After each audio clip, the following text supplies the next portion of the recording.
Okay, so now that we're done with text, I want to go on and add some shapes, and we'll take a look at all the different shape options. Okay, the first shape in the toolbar is the rectangle.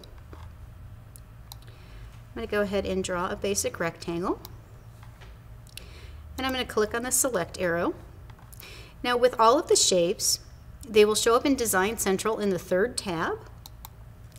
So there's our rectangle, and these are all the options that are available for a rectangle. Now every shape has its own set of options available for it, and they all do all kinds of different things.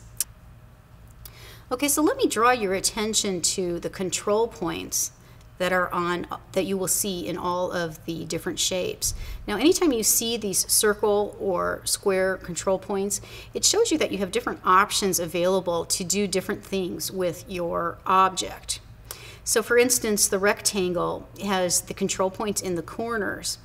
And in Design Central right now we have rounded that is showing up. There's also several different options, vertical or inverted, clipped. So what you can do is by dragging these corners, the circles, you have some different options available to you. So that's the inverted, and you can switch and do rounded. Also this one you can put an inner border. So there are many options available for each object. So what I would say the best thing to do is to open up all of these different objects and just go ahead and play with them. Okay. Next object is the circle tool. Obviously we're basically going to be drawing a circle. Next one available, actually the next two I'd like to call your attention to. First we've got our Polygon tool and our star tool. Now both of those have a lot of options available to them. I'm going to go ahead and draw a polygon. Okay, now that one came up as a 9-sided polygon. So with our polygon, if you go to Design Central and you click on the Polygon tab, it shows you the amount of sides that the polygon has. This particular one has 9 showing, but you can go ahead and you can change that and go lower or higher and go up to actually even to a complete circle. Okay, but the interesting thing about a polygon is see that it does also have these option points, control points. By clicking and dragging on the circle and pulling straight out, we get a star type effect. Now notice that that particular circle turned into 2. Now if you click on one of the outer circles and pull, we have a flower. Now what's really fun with it is that you can make adjustments, move all those control points. Like I said, they all do different things, so you get different types of shapes. You can also decide that you want more petals on your flower and keep adding them. So that's a really nice option as well. Once again, the star is a lot like the polygon, so I'm going to go ahead and show you some of the star options as well. Let's go ahead and draw a quick star, and let's move that so that you can see it. And I'm going to click on the star in Design Central to bring that up with this select tool.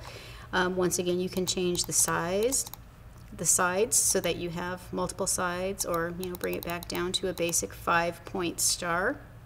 You can also move the points so that you have kind of a shear effect.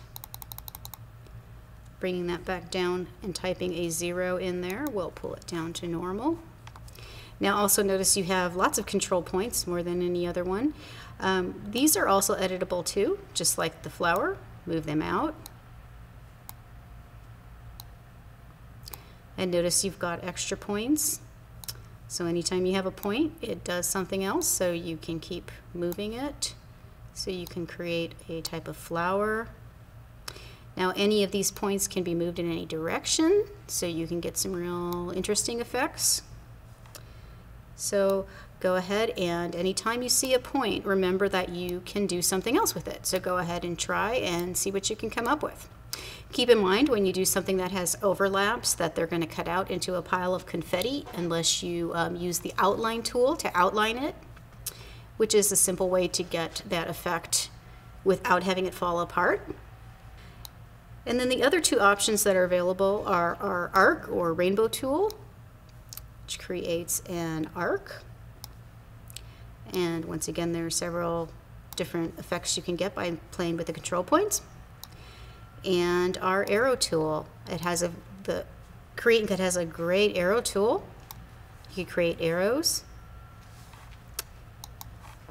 and you can change the widths and the lengths of the arrows. You can make it so that the arrow has more of a pointed tip like that by just editing this dialog box at the very bottom. So once again, go ahead and experiment with that. So now we've gone through shapes and we've gone through text. So you need to go ahead and play with both of those and come up with some fun options for your paper crafting projects.